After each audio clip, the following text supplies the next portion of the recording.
Hi, everyone. I'm Peter Gianetti, Editor-in-Chief of Homepage News, and welcome to another episode of Truth on Trend, a special series featuring the home and housewares industry's most influential trend experts examining the real story behind today's most pressing trend developments.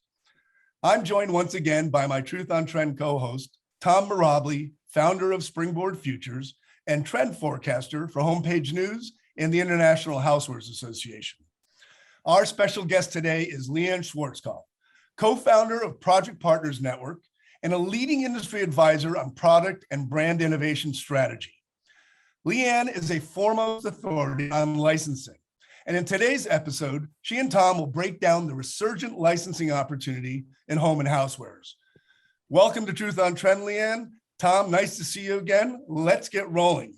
All right. Leigh, when it comes to licensing, I think the industry understands licensing. They've been involved in licensing for a long time, but I'm not sure everyone understands the scope of licensing in today's marketplace. Can you give us a sense of what the global size and maybe perhaps the US size of this business is right now? Funny you should ask. I prepared a little slide that gives exactly that information. I'll toggle onto it. That's a great question, Peter. Thanks for asking.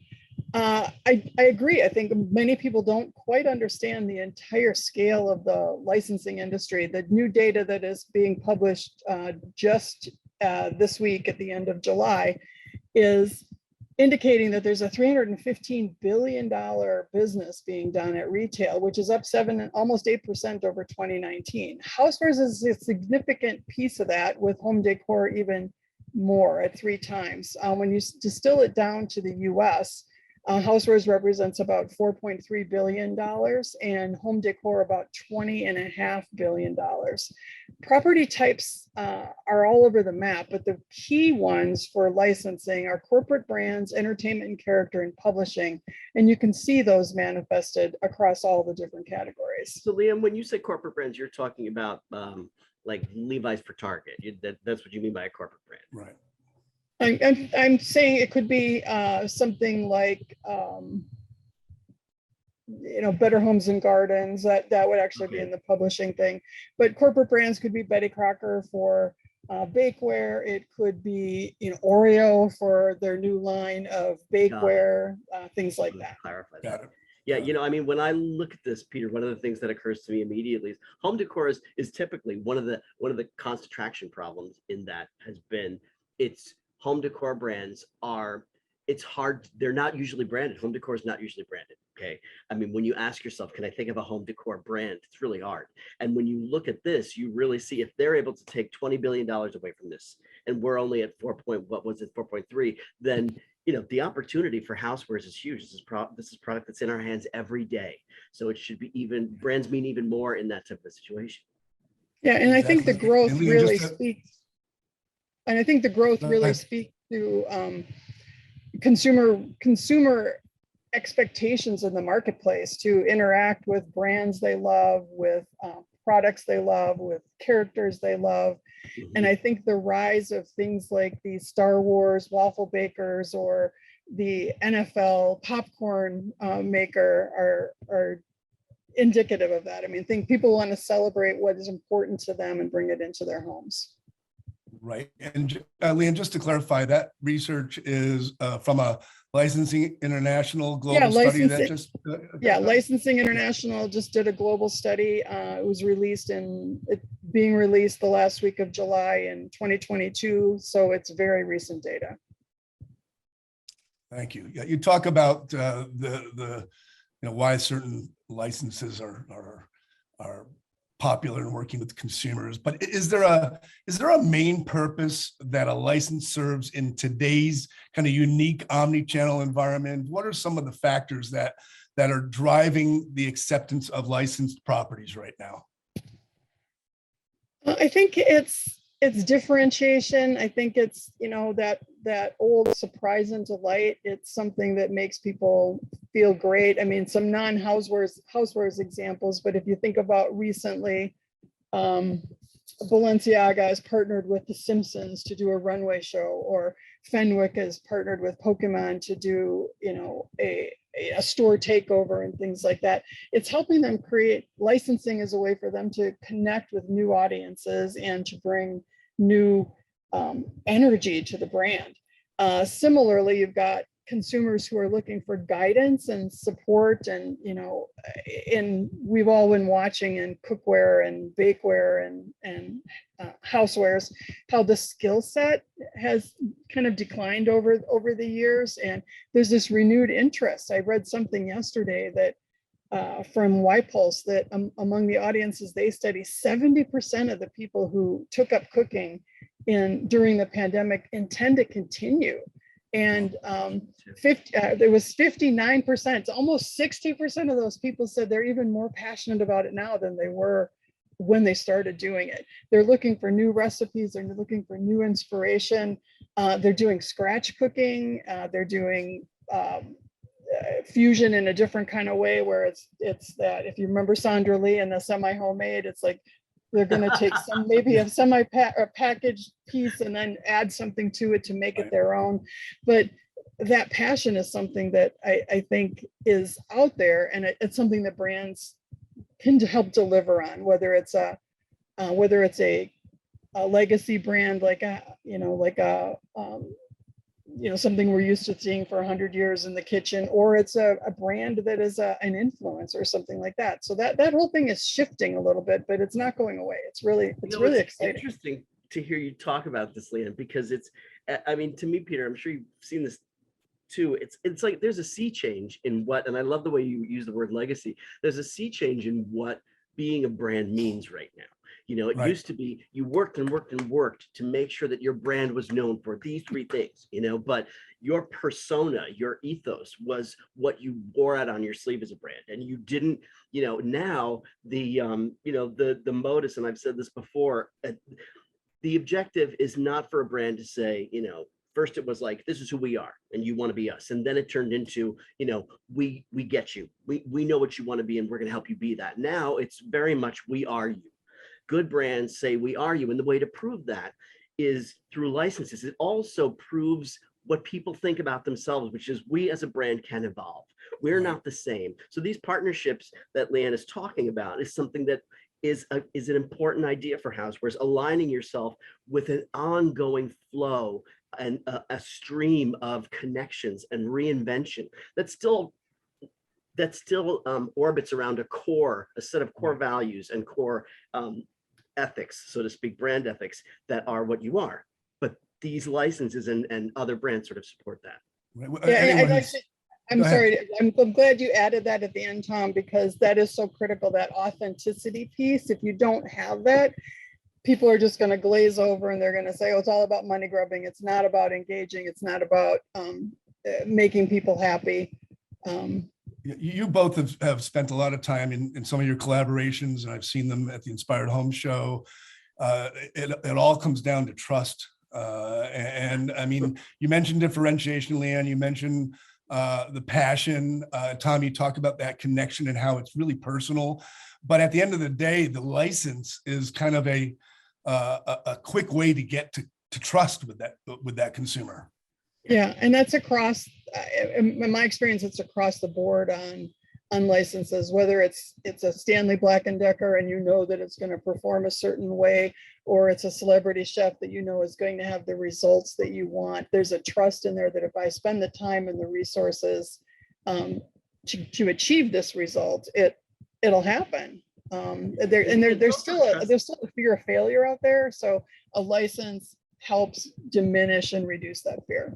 Okay, I love to see fear of failure. That's like that. So what I always say is like, we don't have that DNA. Okay, a lot of brands sometimes in the industry, we forget that the average consumer doesn't have a lot of the DNA that we live with every day in our organization. Like I don't know how to cook. Okay, I don't know how to bake. I depend on brand trust to help me. Like if I see Betty Crocker or I see, Sandra Leigh, I know that I'm going to get a solution. I know I'm going to get it fast. I know I'm going to get, whatever important flavors there are that are on trend right now, whether it's turtles or caramel or whatever it is, all of those things. We trust brands to put us in the right lane easily, quickly. And that's, licenses add brand trust. So even if you don't know, let's say you don't know Balenciaga, but when the Simpsons are doing it, it's like, I get the Simpsons, so, and they're me, so I'm going to go buy Balenciaga. It's that instant, like, it's almost allocating trust. It's outsourcing trust. And really, that's a very consumer thing right now. When we look at how products are valued, we go online and we look at how a product is rated, and we buy it by what other people have said about it. Licenses and branding are the same. They're the same mindset. Right. We look at what other people trust, and we decide if it's somebody we trust, well, we're going to like that product too. Tom, you talked about some of the nuanced brand values today, and Leanne, you're talking about how the license has to connect. How do you measure a brand's viability, and how do you measure licensing success? I'm presuming that it's not the same way it might have been measured 5 years ago, 10 years ago. Is there a new way to sort of gauge what will make a successful license and what continues to keep it successful as it progresses? That's a big question. It's a little bit like the wild, wild west sometimes. You could say. You certainly need to look at some of the traditional metrics. What is the scale of the opportunity? What retailers are getting behind it? You need to understand all parties involved. What is their skill set in licensing? I mean, the last thing you want, and I have been in this position where you have a licensor saying, we have a great new brand guideline, and it's available for, in this instance, holiday 22, and the room looks at each other and says, we're working on holiday 24, so there's this huge disconnect on that. So you need to understand if all the parties are involved. You need to think through, again, that authentic connection between your company, your brand, everything from the values to the audiences you serve. I think a genius in doing this is Martha Stewart. I mean, talk about someone who's been at the top of the game, the bottom of the game, back at the top of the game, continually reinventing. I'm not quite answering your question, but I'm getting to it, I promise. Right. But so if her intent is to take some of it's got to be really special and it's only special occasion, and bring it down to a little bit more of an everyday thing. Certainly the last, many years of her omni-channel marketing program have done that. But engaging and collaborating with Snoop Dogg brings her into a whole nother element. And their ad campaigns are great, and their marketing campaigns are great. It's just so much fun. So when you talk about evaluating the success of a licensing program, it's like, what are you trying to achieve? Are you trying to achieve relevancy? Are you at the end of the day, everybody's trying to make some level of money, but that differs. Sometimes you want to make enough money to break even because you want to make news. You want to be culturally relevant. You want to do something like that. You want to do a license to give you some in and out energy rather than something that's going to be sustained. So I think what you need to do is put everything in the context of what are you trying to achieve. And then I always talk about, the three-legged stool of what is your company goals? What do you want to achieve? What is happening in the marketplace? Where is there white space for you, or where can you be differentiated? And then what does the consumer think? And that's another thing I think that's really important, is you need to do that consumer research. And Absolutely. And it doesn't have to be, we've talked about this before, all three of us, it doesn't have to be research with a capital R and 18 months of investment and $150,000, line item on your budget. But you do need to understand where it fits in the consumer mindset so that you'll know if they have permission. Tom, with regard to the nuance, and this is like picking off about what Leanne just said about research.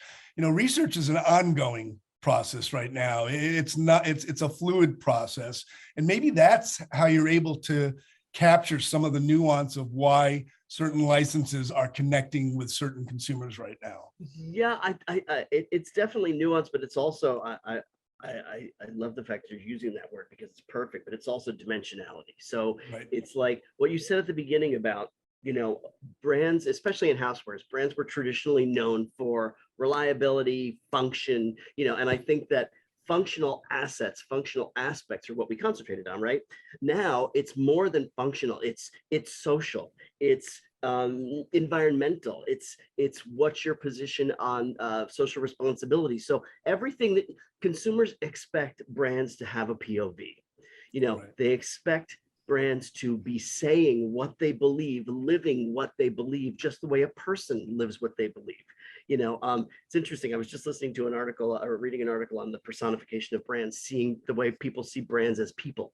People see brands as a person, and as a person that relates so specifically, they expect they expect responsibility. So to relate to a brand, people want that dimensionality. So it's not just, okay, we're a great function.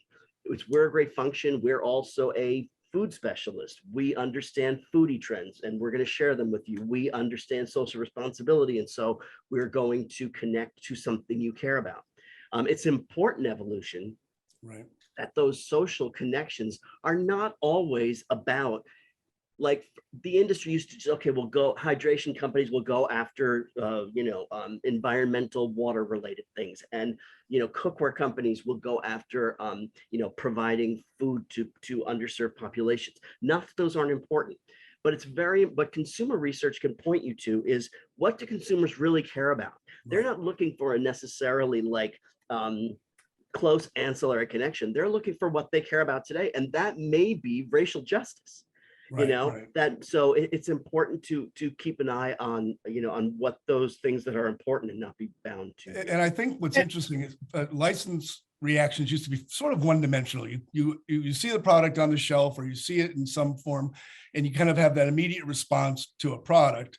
It's far more three-dimensional now, not just because of all of these variables, these nuances that you speak to, but that the consumer has the ability to kind of sort of at the point of purchase, look up the brand and find out more about a brand, and really get more insight than they might have ever had before. That's the full story of any brand, especially a licensed brand.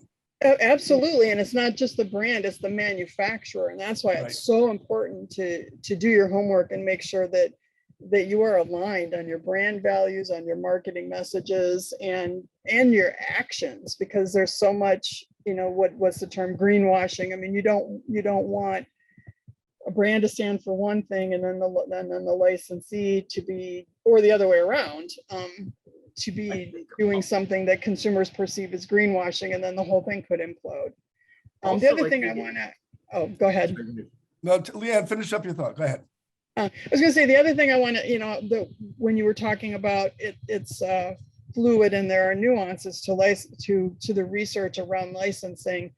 I think gone are the days when you had the leisurely, 18 to 24 months to think through, here's how my licensing thing is going to pan out. I mean, consumers are moving at the speed of life, as they say, and licensing and those kind of collaborations need to be better equipped to do that. And I think that's another area that we need to address. And I kind of talked about it with regards to that art direction that I mentioned earlier, but I think that's just such an important thing. And when you throw a license in there, sometimes you can be adding time. So that's why I just want to raise it, that you need to be cognitive of reducing your time and use a license to get farther faster, rather than use a license to just augment what you would normally do. Right. You've both been using the term license and brand, and it almost sort of becomes an interchangeable thing, but they're really not exactly the same, although they obviously have, there's something about a licensed brand that obviously all brands have to do. Help us understand how to properly understand the difference between a brand and a license, and as a consumer, does any research or any anecdotal evidence suggest that consumers are drawn more to licenses versus what we'll call, internal brands, or brands that are a part of the manufacturer's lexicon? I think that, I mean, to one degree or another, it's always going to be subjective, right? But I think that when I look at it, the simplest way to look at it is this. Everybody is a brand, okay? If you are a retail store and a mom and pop on the street, you are a brand to the people who shop there. So everybody, whether you're a retailer or a manufacturer or a known name, you are a brand. And we are all constantly, you keep hearing social media people talking about building their brand, and there's just an individual. So sorry, I didn't mean to sound so mocking, but but the idea behind that is we're all brands, right? We Right. constantly, where licenses play a role is in defining and redefining your brand. It's a, and I love that phrase. I'm going to say it again because I really love the sound of it. But evolution at the speed of life, that idea of things change constantly, and people's concerns are constantly in motion. So the idea of a license helping you reinvent yourself, helping you recreate yourself. We're dealing in a time with where new brands are able to gain traction like that. And so it's important to understand that a brand, what you consider a brand today, may become a license for another brand tomorrow. But generally speaking, I think of brands as, any business is a brand, and Right. they can use licenses, and whether that's a personality or another company or a cooperation or collaboration, to sort of redefine themselves. Just understand, it's important for all of us, to, whether we're manufacturers or retailers, to understand that right now consumers are incredibly curious and they're incredibly open to new ideas. Right. They are defined. They're defined by what they buy, and other people see what they buy because they're sharing it all the time. So if they look like they're just buying the same brand over and over and over again without a reason, that's not a good thing socially. So they want to try new things. They're curious. They're seeing trends all the time. We've never been dealing with a more exposed and educated consumer. Yeah, And it's so funny. that means, And historically, I think the supply chain of licensed branding was sort of dominated by the manufacturer and or the supplier who would get the license and then sell that as part of their portfolio to the retailer. We've seen that change considerably in recent years, where the retailers now are directly engaged in adding licensed products to their mix. Leanne, can you address kind of how retailers are now a key component of the accumulation or the gathering of licenses in their mix right now? Yeah, I think the direct to retail model is not anything that's new, but it has been building, and it gives the retailer an opportunity to differentiate so they can align with the brand. And remember, I mean, as Tom said, everything starts with the brand. And I like to think about it in concentric circles. So at the very core, you have your brand, and then your circles take you out into different brand extensions. And sometimes a retailer can fill out a whole, the whole array of additional products and put in that shop within the shop and create a great brand extension experience. Whereas if you were just licensing to individual licensees, you can ultimately get maybe to the same place, but it might be harder because you're dealing with 5 or 6 or 7 different partners. So I think going back to the idea of getting farther faster, a retailer is looking for something that's going to be a bullseye with an audience they're trying to attract, whether it's a celebrity or a brand. They're looking for something that's going to give them differentiation. I think some of the financial metrics might change because it's an easier execution, because you've got one party that you're working with instead of multiples. So I think that all kind of plays into it. And it takes a lot of time and a lot of money to build a brand. So when the retailers are doing, private brands, I think when they consider licenses in the mix, it might, help them again. I hate to keep going back to some of these terms, get farther faster, but it really, that's why you do it. Well, I think from a historical perspective, there are examples of private retail brands that have transcended that retailer in many years. We look at, Craftsman Tools was a good example of a retailer-controlled brand that ultimately becomes bigger than the retailer itself, and now that brand is available across the board to many other retailers. And I think the other thing that can't be lost here is, even though retailers now are doing this directly, they are going to vet suppliers and vendors that can meet their standards. So this is not at the exclusion of the Oh, no, manufacturer vendor. This is ultimately an opportunity for those vendors, manufacturers to participate in the license program. That's Yeah, it controlled can be in- both. Yeah, you're 100% right. Leanne, you had mentioned something yesterday in a discussion that I thought was fascinating about how retailers can use a brand that other people are using or discover a new brand in a way to create themselves. Yeah, I mean, that's kind of going back to the point I just made. When a retailer does a direct to retail license, it becomes a de facto private brand because nobody else is using it. So it kind of achieves the best of all worlds. And I mean, sometimes it's a brand that nobody's heard of before.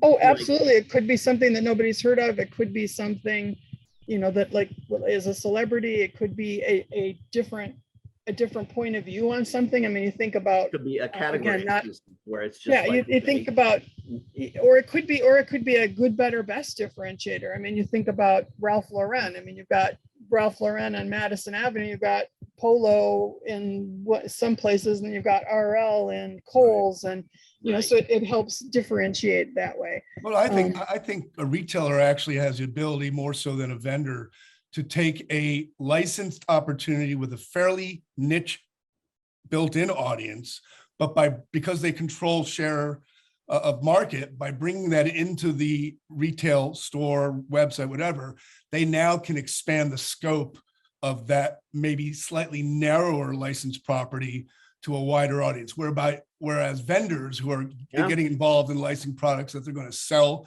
to various retailers are more likely to engage in brands with a more considerably built up wide scale audience. So absolutely. I mean, think of some of the personalities that have been, maybe more fashion related, and then they partner with a retailer, and all of a sudden it's more lifestyle, and you've got entertaining, and you've got cooking, and you've got home decor, and you sometimes scratch your head, but at the same time you go, that's genius, it's brilliance, it's somebody they're admired by millions, so why not? Right. I'm just going to take a quick sidebar here, because this speaks to a point that you were talking about before with Martha Stewart and Snoop Dogg.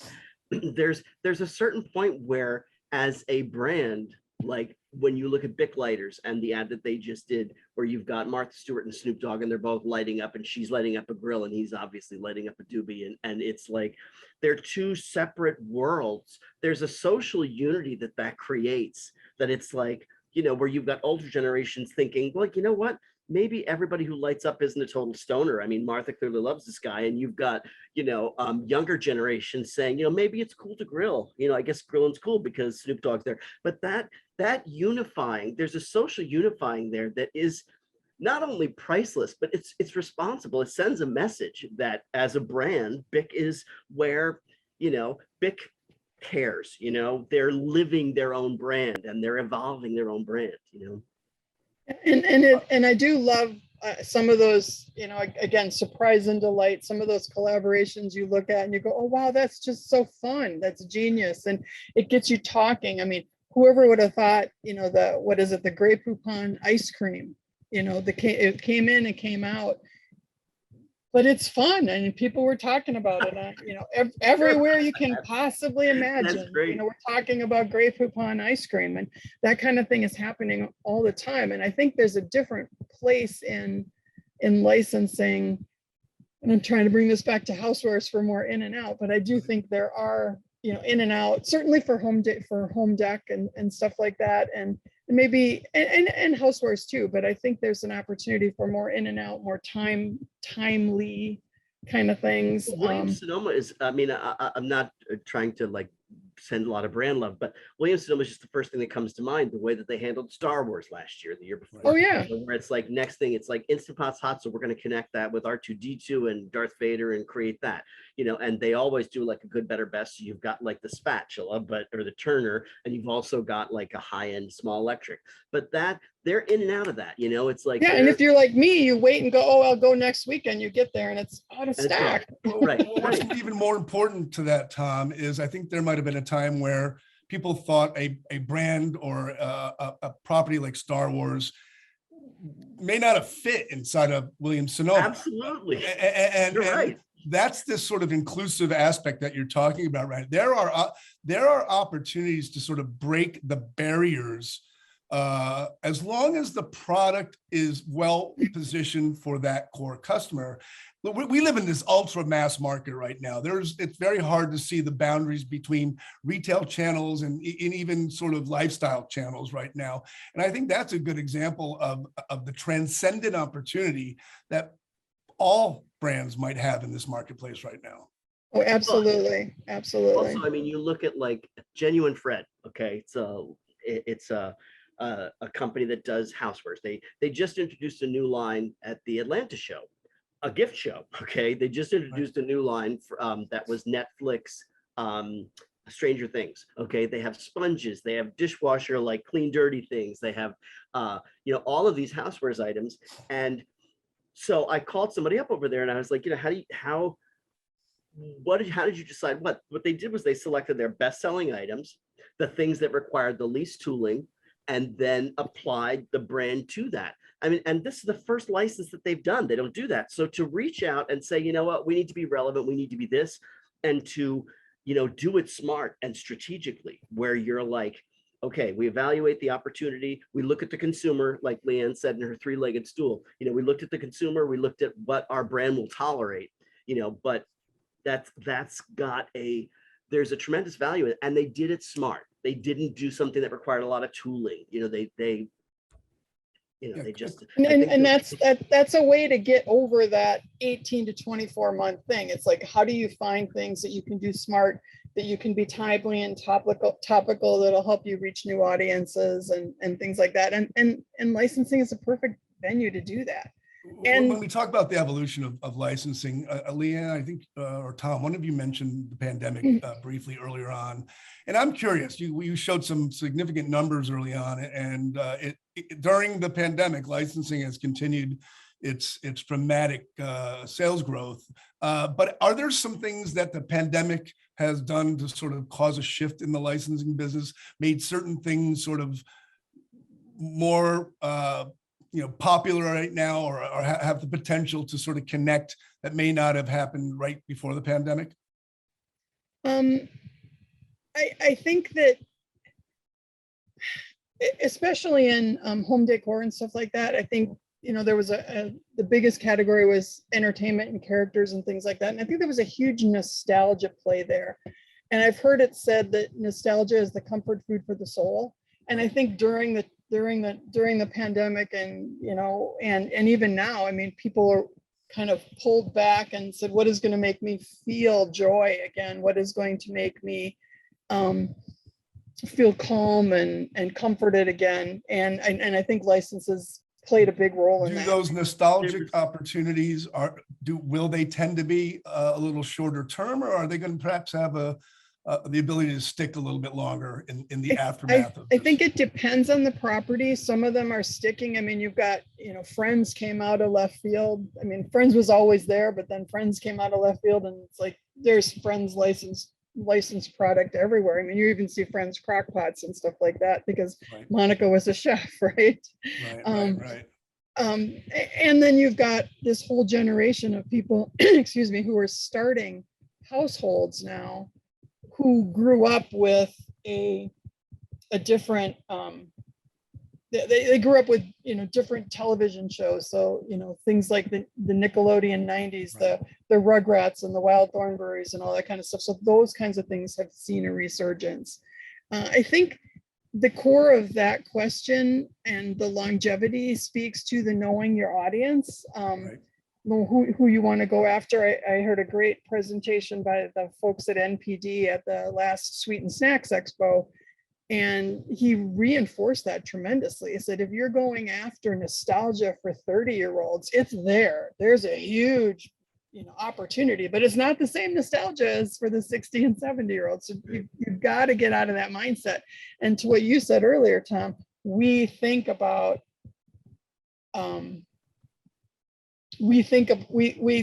sometimes put ourselves in those spots, and we are not necessarily the audience for our products as an industry.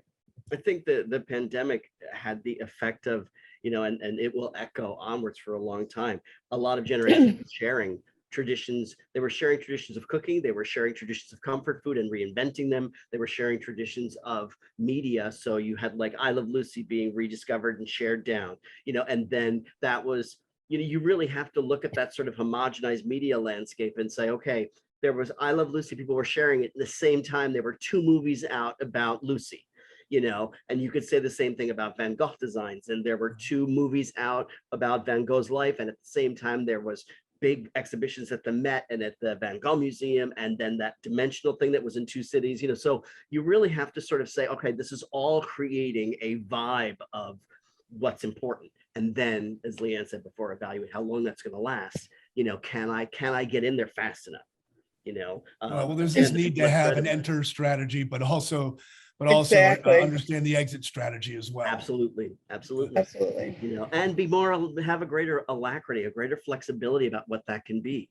When I called Fred yesterday because we were talking about this article that Leanne and I are working on, and it was like, okay, well, I said, are you going to continue doing housewares in this? And their response was, well, we're just finding out now if there's going to be another season of Stranger Things, so it's like that type of thing. We used to go in having to know all of that. What's your 3-year plan? It's like, okay, what's your 3-month plan? And Right. That's part of your entry and exit. Yeah. When we go ahead, Leanna, I'm sorry. No, I was going to take us on a slight other segue. So go ahead. Well, I think one of the things we can do for our audience today, we've really talked a lot about the licensing and branding and all of the variables that are at play right now. Maybe we can help them by kind of giving them a few do's and don'ts, and maybe understanding what the first steps are with regard to evaluating a licensing opportunity. What are some of the traps to sort of avoid? And finally, what are those 2 or 3 key questions that need to be asked, whether you're a supplier, a retailer, or someone else within the licensing supply chain when it comes to exploring a licensing opportunity, especially in the home and housewares business? Leanne, we'll start with you. Sure. I think at the end of the day, the number one question, the number one, area to review is audience. Who are you trying to attract? Is there alignment with what they're doing? And then authenticity, and does the brand you're looking to license fit with those objectives that you're trying to do? I think that's where you have to start. You can't just jump on the big thing because it's the big thing. You have to say, okay, here's the big thing. Does it fit with what I'm trying to do? And that's kind of the genius of what Fred did, is because you had this big thing that was a global phenomenon, and there's like, and even those little dishwasher things that say dirty clean, I mean, that fits into the upside down world. I mean, you're flipping things around. So that authenticity and knowing your audience, I think, are the critical things. And then, doing your homework as far as, are they a good partner? Do they have,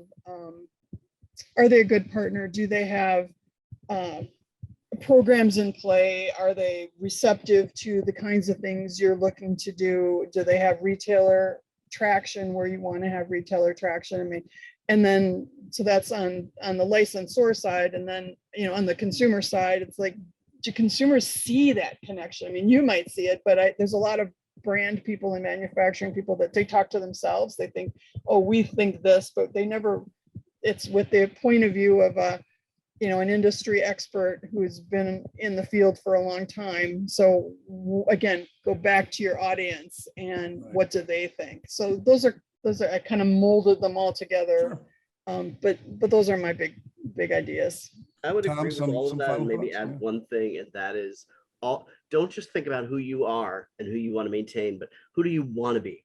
Who do you want to talk to? I think a lot of great brands, you look at them reaching to new people, especially because boomers were an enormous market. Okay. You're talking 80 million consumers.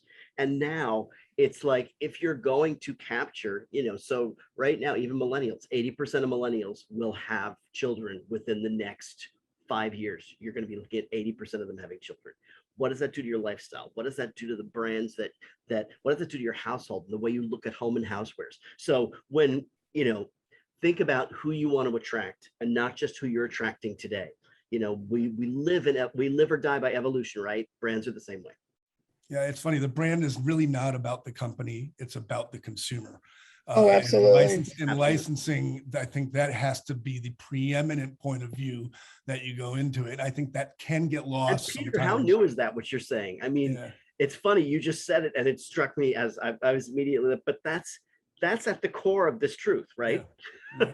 You know, that Well, this has been a fascinating conversation, and there's so much more to talk about in licensing, and maybe down the line we can kind of get together again and sort of bring everyone up to date as to what might change in the next 6 months to a year, because it's moving fast. I want to thank Leigh Schwarzkopf of Project Partners Network and Tom Morabli, Springboard Futures. This has been a terrific opportunity to learn a little bit and maybe put some of it into action. I'm Peter Giannetti of Homepage News, and I will look forward to seeing you next time as we seek the truth on trend. Take care, everyone. Thank you.